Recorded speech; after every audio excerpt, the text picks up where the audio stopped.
क्या प्रिय है प्रभु को? वृंदावन की तरुलताएं। यही वृंदावन का रसमयी वैभव है। इसलिए मैं बार बार व्यासपीठ से भी आपसे कहता हूं कि यदि आपके पास साधन हो, आपके पास सामर्थ्य हो, तो वृंदावन की तरुलता की सेवा करिए, वृंदावन की रजरूख की सेवा करिए। यही वृंदावन की परम निधि है, यही वृंदावन की परम संपत्ति है। बड़ा कष्ट हुआ था, बड़ी मर्मांतक पीड़ा हुई थी व्यास जी को, जब व्यास जी ने अपनी आंखों के आगे वृंदावन की एक एक लता को कटते देखा। व्यास जी ने तो अपनी वाणी में कहा है, मथुरा खुदत कटत वृंदावन, पुण्य ते पाप सवायो, और ये दिन देखबे के काजे काहे को व्यास जीवायो। वृंदावन की तरुलताएं ये साधारण नहीं है, अरे तो रूप रस का घन है, जिस पर कृपा होती है उस पर बरस जाते हैं। और भाई आज हमने वृंदावन का जो स्वरूप कर दिया वो सबके सामने है, किसी से कोई बात छिपी नहीं है। पर आज भी अगर किसी को भाव भावना में प्रवेश करना है, अगर आज किसी को उस निकुंज रस की आशा है, इच्छा है, तो वो वृंदावन की रज और वृंदावन के तरुलता, इनके आश्रय के बिना असंभव है, नहीं पाया जा सकता। आप अपने प्रयास से आपने खूब ईंट पत्थर जोड़ लिया यहाँ पर वृंदावन में। मैं तो समझता हूँ जीव जड़ है ना, वो जहां जाता है जड़ता का ही प्रसार करता है।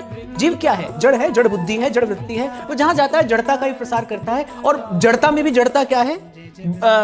बहुत बड़ी जड़ता क्या है? महामूढ़ता क्या है? कि वो उस जड़ता को उपलब्धि समझता है। आज मैं सुनता हूं तो मुझे कभी कभी हंसी भी आती है, आश्चर्य भी होता है। यद्यपि मुझे लगता है हम लोग भी उसी श्रृंखला में हैं, किसी से क्या कहा जाए। पर आश्चर्य होता है जब लोग कहते हैं, अरे अब तो वृंदावन का बड़ा विकास हो गया, अब तो वृंदावन में बड़ा वो तथाकथित डेवलपमेंट हो गया, अब तो वृंदावन का बड़ा विकास हुआ। अरे किसी भजन करने वाले से पूछिए, जिन्होंने वृंदावन में रहकर भजन किया है ना, जिन्होंने यमुना के किनारे कालिंदी के कूल बसे, श्यामा शाम के इस निज गेह में रहकर उनकी कृपा से कभी भजन का सुख पाया है, आप उनसे जाकर पूछिए उनके हृदय पर क्या बीतती है आज का ये तथाकथित विकास देखकर। मीरा जी ने सबसे पहली बात कही अपने गिरधर लाल से, पहली बात कही, लाल माने चाकर राखो जी, और मैं बता देती हूँ कि मैं चाकरी में करूंगी क्या।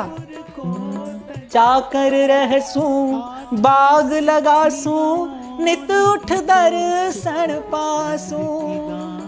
मैं बाग लगाऊंगी और फिर उनका दर्शन पाऊंगी। बिंद्रावन री कुंज गलिन मां, और जो समय बचेगा, बिंद्रावन री कुंज गलिन मां, गोविंद लीला गासू श्याम मन चाकर राखो जी।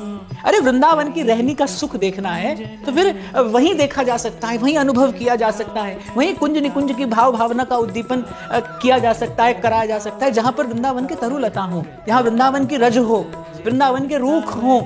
मैं तो कभी कभी जब बहुत मन तृषित हो जाता है, व्याकुल हो जाता है, फिर जाता हूँ कहाँ, टटिया स्थान चला जाता हूँ। वहां कुछ देर बैठकर, वहां की रज में बैठकर, वहां तरुलताओं का दर्शन करके, वहां वो संतों की प्राचीन रहनी देखकर कहीं जैसे वो तपे हुए मन को ठंडी हवा का झोंका मिल जाए, ऐसी अनुभूति होती है। फिर अपने मन में विचार करता हूँ कि प्रभु कैसे बड़भागी हैं ये जन, कैसे बड़भागी हैं ये जन जिन्हें आपने अपने इस निज निकुंज में रखा है।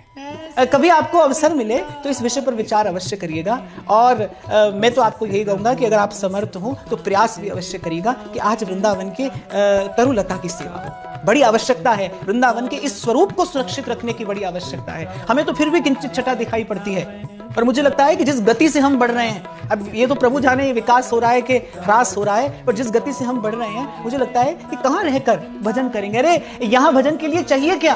कुछ भी तो नहीं चाहिए। वृंदावन के रस भजन के लिए, इस भजन पद्धति को सुरक्षित रखने के लिए आवश्यकता किसकी है? किसी भी बाहरी वस्तु की आवश्यकता तो नहीं है। व्यास जी तो कह रहे बैठी रहूं कुंजन के कोने, श्याम राधिका गाऊं, किशोरी तोरे चरणन की रज पाऊं। व्यास जी ने कैसी बताई है यहाँ की भजन भावना, बस बैठी रहूं कुंजन के कोने। अरे कुंज रहेगा तो कोई कोना पकड़ के बैठेंगे आप और मैं? बना दी आपने और मैंने यहाँ पर गगनचुंबी इमारतें। कहाँ रहा वृंदावन, कहाँ रहा वृंदावन का वो रस वैभव? मीरा जी के इस पद से संकेत मिलता है कितना प्रिय है प्रभु को वृंदावन का ये रस वैभव। श्यामा शाम सुख पाते हैं। अरे ध्रुवदास जी तो कहते हैं, गावत वृंदा विपिन गुण, नवल लाडली लाल।